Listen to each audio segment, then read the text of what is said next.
여러분 안녕하십니까? 2021년 11월 16일을 맞아서 오늘도 하나님께서 우리에게 주시는 생명의 말씀을 함께 나눕시다. 욥기 26장 1절로 14절의 말씀인데요. 제가 앞부분과 뒷부분을 봉독합니다.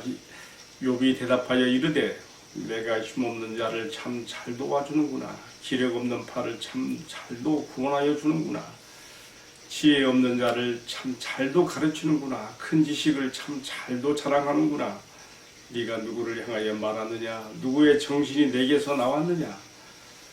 죽은 자의 영들이 물밑에서 떨며 물에서 사는 것들도 그러하도다. 그가 11절 들어갔습니다. 그가 꾸짖은즉 하늘 기둥이 흔들리며 놀랐느니라. 그는 능력으로 바다를 잔잔하게 하시며 지혜로 라합을 깨뜨리시며 그의 입김으로 하늘을 맑게 하시고 손으로 날렵한 뱀을 무찌르시나니 보라, 이런 것들은 그의 행사의 단편일 뿐이요 우리가 그에게서 들은 것도 속삭이는 소리일 뿐이니 그의 큰 능력의 우레소리를 누가 능히 헤아리랴. 아멘.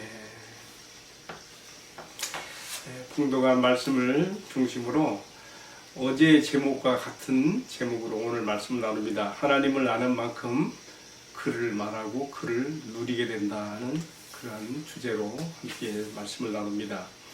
자, 26장부터요. 이제 새 친구의 앞서 나왔던 새 친구의 이야기는 더 이상 나오지 않습니다. 욥의 이야기가 26장부터 31장까지 길게 이어지고요. 마지막으로 엘리후라고 하는 또 한 사람이 등장하는데 그 사람이 많이 끝난 다음에 이제 하나님께서 모든 대화에 대한 판결을 내리시게 되는 것이죠. 자, 26장부터 31장까지 이어지는 제법 긴 변론을 욥의 입을 통해서 전달하고 있습니다. 자, 앞선 장에서요. 우리가 앞뒤 전 문맥을 이해하면서 말씀을 봐야 되기 때문에 앞선 장을 좀 이해하고 넘어가겠습니다. 24장에서 욥은요, 자기 자신이 당면한 현실적인 고통에 그렇게 더 이상 몰두하고 그것 때문에 한탄하고 독배하기보다는요, 이제 그의 시선이 어디로 향했는가 하면은 이 세상에 악인들로 인해서 고통받는 가난한 자들, 사회적 약자들, 왜 하나님께서 이 강팍한 악인들에 대한 심판이 즉각 일어나지 않는가? 욥의 새 친구가 말한 것처럼 그렇게 인과응보적인 심판이 나타나야 되는데 왜 나타나지 않는가? 거기에 대해서 길게 이야기했어요. 그리고 자기 나름대로 내리는 결론은요, 새 친구가 이야기하는 것처럼 하나님의 인과응보적 심판이 즉각 기계적으로 나타나는 것은 아니지만 하나님께서 반드시 그의 깊은 섭리 가운데 악인들에 대해서 응징하신다고 하는 것을 말했거든요. 자, 그래서 이제 25장에 들어와서 빌닷이 여기에 대한 답변을 또 자기는 어떻게 생각하는지에 대한 얘기를 해야 되는데 전혀 동문서답적인 답변을 했지요. 좀 짧은 문장이었는데요. 우리가 어제 말씀입니다. 25장에서 빌닷이 뭐라 했습니까? 하늘에 계시는 하나님께서 권위와 위엄을 입으시고 땅의 모든 것들에 대해서 영향을 미치는데 그러니 인간이 어찌 그 앞에 의롭다 할 수 있으며 구더기 같은 사람, 벌레 같은 인생이라고 그렇게 말한 것으로 끝났습니다. 전혀 욥이 했던 말, 왜 이 세상에 악한 일들이 벌어지고 부조리한 일들이 이렇게 벌어지는데 왜 하나님은 왜 침묵하시는가? 왜 즉각 심판이 일어나지 않는가에 대한 욥 나름대로의 이야기를 했으니까 빌닷도 자기 답변을 말해야 되는데 전혀 관계없는 얘기를 했어요.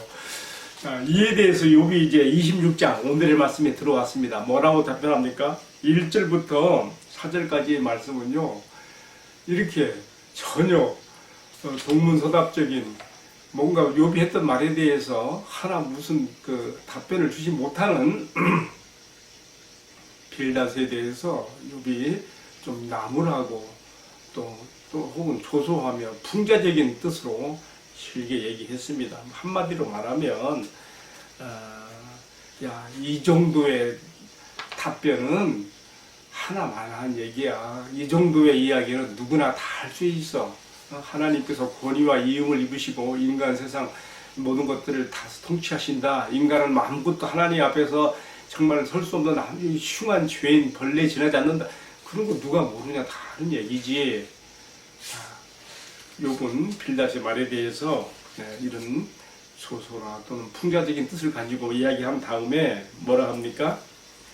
내가 조금 더 네가 한 말에 대해서 조금 더 자세히 깊이 내가 이야기하마 이렇게 하면서 하나님께서는 하늘에서 그의 권세와 위엄의 통치를 가지고 세상 나라를 다스리는 그것을 더 깊이 풀어서 욥이 이제 이야기하는 것이 오늘 26장에서 잘 나와 있습니다. 저는 오늘 여러분들이 그냥 26장을 읽으면요 참 난해해요. 정말 어려워요.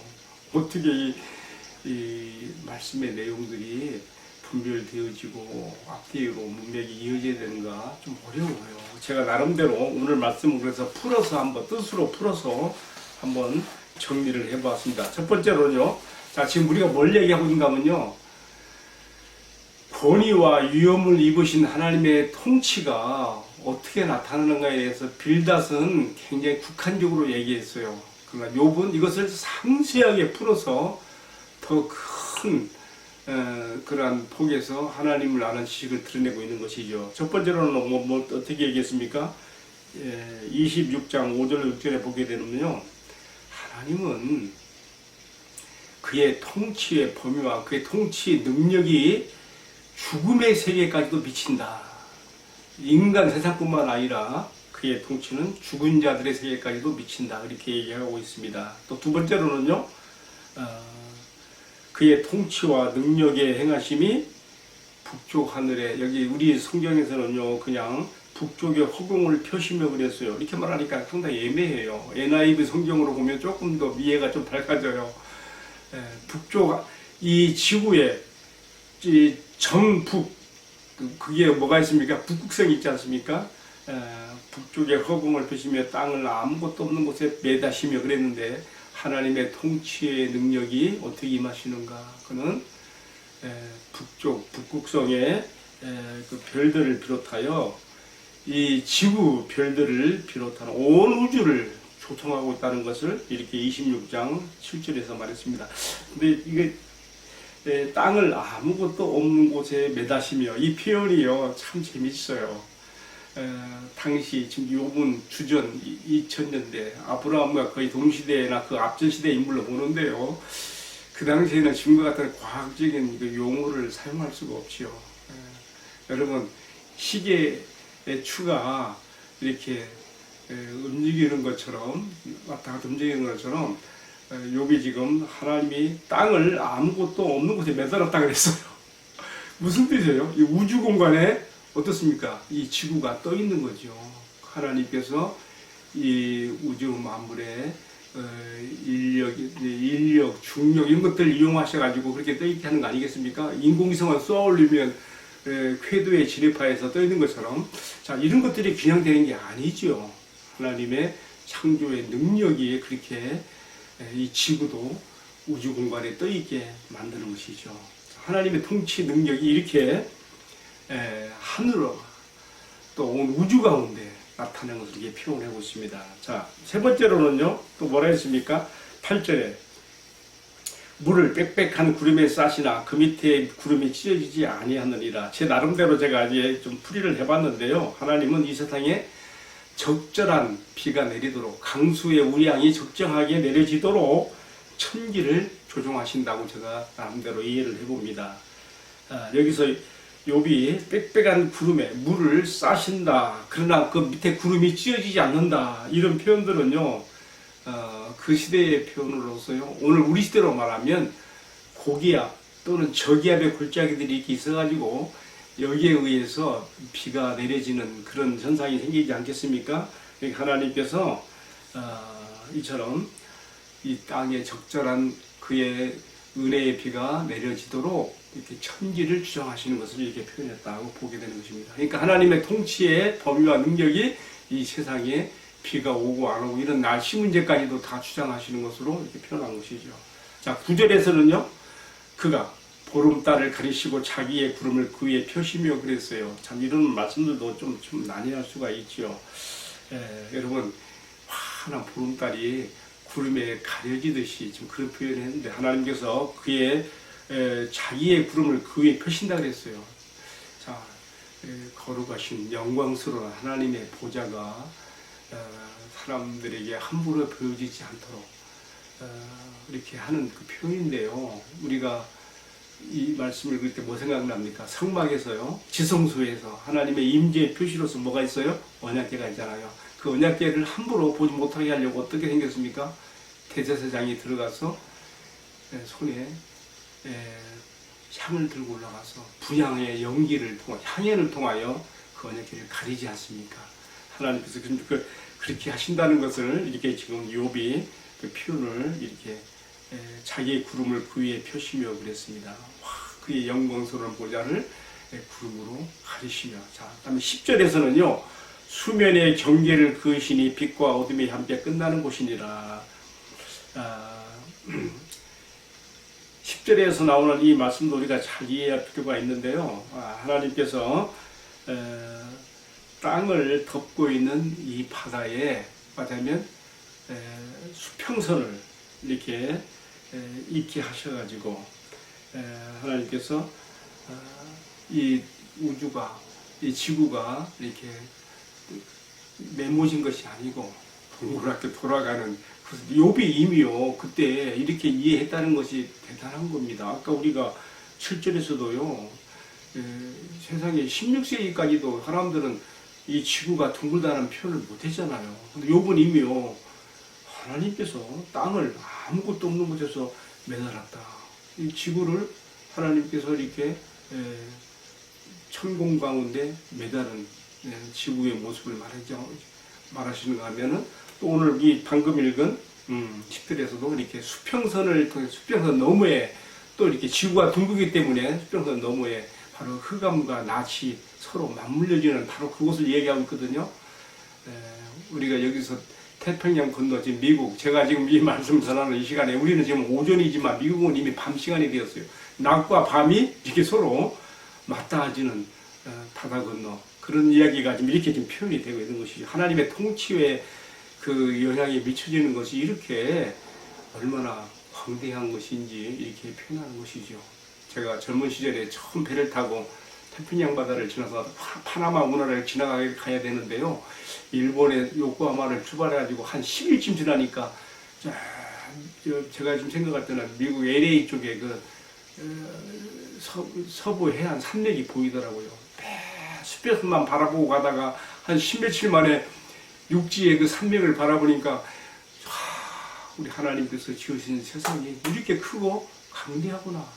우리나라 가까운 일본에서 10일 더 멀리 배 타고 와가지고 여기서 내가 지금 물론 비행기 타고 가면 금방 가죠. 그러나 배는 속도가 좀 느리니까요. 하나님의 광대하심을 그렇게 제가 느껴본 적이 있습니다만은 욥도 지금 자기의 표현을 그렇게 했습니다. 하나님의 통치에 그런 영향력과 능력이 어떻게 미치고 있는가를 이렇게 말했습니다. 그리고 11절에서는요. 그가 꾸짖으신 즉 하늘 기둥이 흔들리며 놀라느니라. 여기서 하늘 기둥이라는 표현도 우리가 잘 이해할 필요가 있어요. 당시 사람들이 생각할 때에 하늘을 고대인들의 상상에는 그런 것입니다. 하늘을 높은 산들이 하늘을 떠받치는 것으로 그렇게 생각을 했던 것이죠. 그렇게 표현을 썼어요. 근데 하나님께서 인간 세상에 대해서 진노하시고 분을 발했을 때에 화산이나 지진 같은 것들이 막 일어나면서 흔들리지 않습니까? 그가 꾸짖으신즉 하늘 기둥이 흔들리며 놀라느니라. 지금 그런 표현을 하고 있는 것이죠. 하나님의 통치의 능력이 이렇게 나타나는 것을 보여주는 것이죠. 자, 지금 계속해서 제가 5절 말씀부터 빌닷이 조그맣게 말한 하나님을 아는 지식을 지금 욥이 크게 지금 구체적으로 더 깊이 들어가 말하고 있는 내용들을 여러 가지 이야기했습니다. 그의 통치의 능력은 죽음의 세계까지도 미친다. 또 그의 통치의 능력은 인간 세상뿐만 아니라 이 자연계에까지도 이렇게 충만하게 미치고 있다. 근데 마지막으로 하나만 더 봅시다. 12절과 13절인데요. 그는 능력으로 바다를 잔잔하게 하시며 지혜로 라합을 깨뜨리시며 그의 입김으로 하늘을 맑게 하시고 손으로 날렵한 뱀을 무찌르시나니. 욥이 지금 이 표현을 쓸 때는요, 뭘 말하고 싶은가 하면요, 하나님의 통치의 능력이 미치지 않는 곳이 없는데, 아까 앞에서요, 죽음의 세계까지도요, 그리고 일반 자연 우주 공간에까지도 곳곳에 자연계까지도 미치는가 하면, 여기서 또 뭘 말하고 있습니까? 악한 귀신들의 세계까지도, 악한 영의 세계와 질서까지도 하나님께서는 관장하시고 주재하시고 지배하심을 이렇게 표현한 것입니다. 그래서 여기 지금 능력으로 바다를 잔잔하게 하시며 지혜로 라합을 깨뜨린데, 라합이라고 하는 것은요, 원어에 이게 거만한 자, 교만을 떠는 자 이렇게 표현되어 있어요. 맞으면 모든 악한 세력의 상징적 표현이죠. 라합을 깨뜨리시는데 13절에 뭐라 써놨습니까? 그의 입김으로 하늘을 맑게 하시고 손으로 날렵한 뱀을 무찌르신다.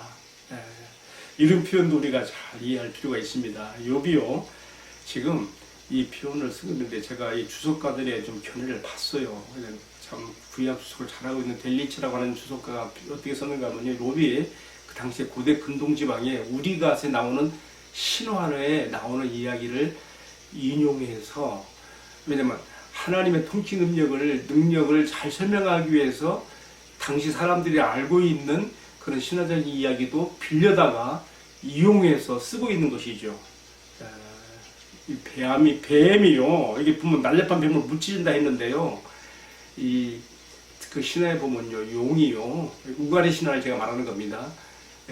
태양을 휘감아서 태양이 빛을 발하지 못하게 하니까 하나님께서 그 용을 찌르사, 여기 써있는 그대로 무찌르셨다. 그래서 해가 광명을 발하시게 하는 그런 신화가 있는가 봐요. 지금 하나님께서 악의 모든 세력들을, 옛뱀, 곧 사단이요, 마귀인, 용을 찔러 악의 세력을 멸하시는 것을 이렇게까지 표현하고 있는 것입니다. 그러니까 이제 하나님의 통치의 범위와 능력이 이 온 세상에 어느 곳에 미치지 않는 것이 없이 광범위한 것을 욥이 이렇게 표현했습니다. 이렇게 말한 다음에 마지막으로 뭐라고 말했는가 하면요, 보라, 이런 것들은 그의 행사의 단편일 뿐이요, 우리가 그에게서 들은 것도 속삭이는 소리일 뿐이니 그의 큰 능력에 우리 소리를 누가 등이 헤아리랴. 한마디로 말하면, 내가 지금, 너는 빌다사에게 하는 얘기죠. 너는 하나님의 능력의 통치가 어떻게 비치는가 조금 얘기했는데 나는 더 깊이 크게 얘기했다. 그러나 우리가 하나님에 대해서 이렇게 말한다 할지라도 내가 지금 한 얘기들은 그저 조금 단편적으로 한 것에 지나지 않는다. 서론적으로 조금 한 것에 지나지 않는다. 지금 그렇게 말하는 것이죠. 이 말중에는 뭡니까? 우리가 하나님에 대해서 뭐 많이 하는 것처럼 이렇게 저렇게 말하고 있지만은 과연 우리가 무엇을 말할 수 있겠느냐, 이러한 뜻으로 우리가 이해를 해보게 되는 것이죠. 자, 이게 오늘의 말씀, 제가 좀 설명이 너무 길었어요. 그렇죠? 그렇지만 우리가 말씀의 본문에 대한 무슨 뜻으로 써 있는가를 우리가 모르고 무조건 적용에 들어갈 수 없거든요. 그래서 제가 이렇게 좀 길게 풀이했습니다. 오늘의 말씀 좋은 적용을 한번 생각해 보겠습니다. 자, 제가 어저께 묵상 제목의 글을 하나님을 아는 지식만큼 그를 말하고 그를 누린다고 했는데, 오늘 다시 또 이 제목을 썼다고 했습니다. 이렇게 하게 되는 것은요, 빌닷이 가졌던 하나님께 대한 지식과 오늘의 말씀에서 욥이 보여주는 하나님에 대한 지식이 이렇게 크게 차별성을 가지고 드러나기 때문에 그렇게 한 것입니다. 자, 욥은요, 빌닷이 한 말에 대해서 더 크게 확대 해석하고 깊이 얘기를 했습니다.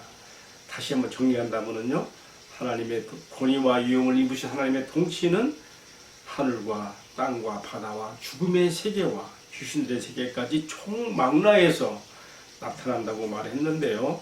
자, 이렇게 말하고서도 제가 방금 말한 것처럼 이렇게 우리가 말은 하지만 그것은 조금 한 귀퉁이 붙잡고 얘기하는 것에 지나지 않는다. 이렇게 말을 한 것이죠.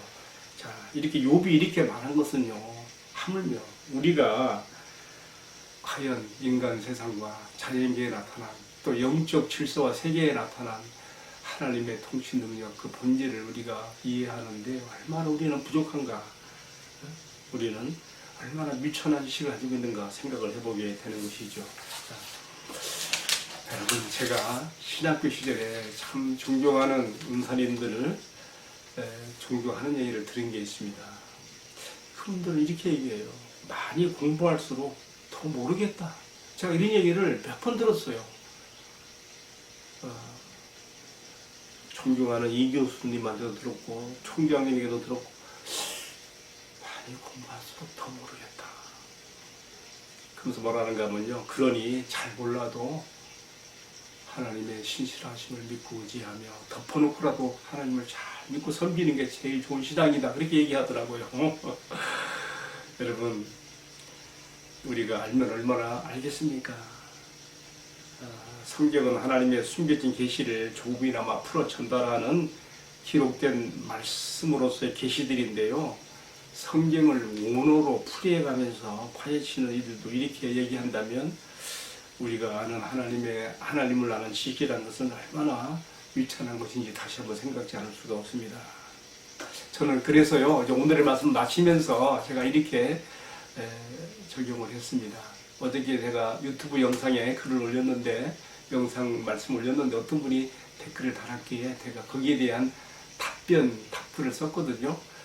제가 읽는 이 글 속에 오늘 제가 저와 여러분에게 함께 적용하고 싶은 말씀을 여기 담았습니다. 한번 읽어보겠습니다.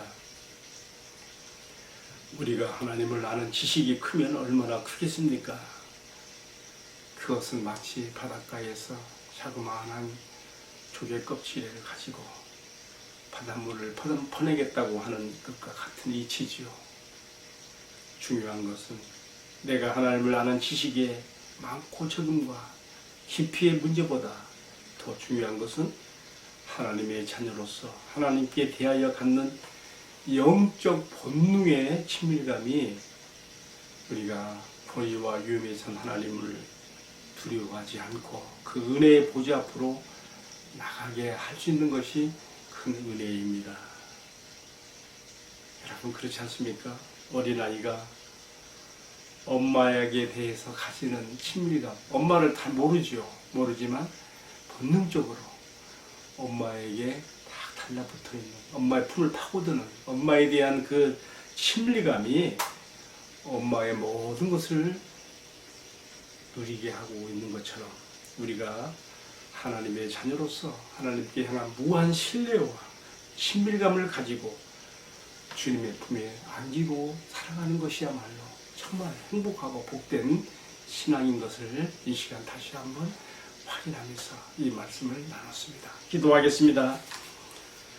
사랑하시는 주님, 존귀와 위엄을 입으시고 온 우주와 세상의 만사를 통치하시는 주님을 우리가 어찌 다 알 수 있으며 우리의 입으로 말할 수 있겠습니까? 성경을 통하여 보여주시는 구원의 계시 한 가지만으로도 우리에게 놀라운 주님의 뜻을 알려오신 것에 대하여 너무나 감사하고 찬양과 영광을 돌립니다. 주님 말씀과 더불어 역사하시는 성령의 조명을 받아서 우리가 주님을 아는 지식이 나의 지각으로, 영적 지각으로 뿐만 아니라 나의 신앙과 삶에서도 풍성한 경험으로 이어지도록 은총을 베풀어 주옵소서. 이 은혜가 오늘 말씀을 시청하는 모든 성도님들에게도 함께 하옵소서. 이 모든 말씀을 존귀하신 우리 주님 예수 그리스도의 이름으로 기도 올리옵나이다. 아멘. 예, 감사합니다. 마쳤습니다. 오늘도 주님과 동행하는 좋은 날 되세요.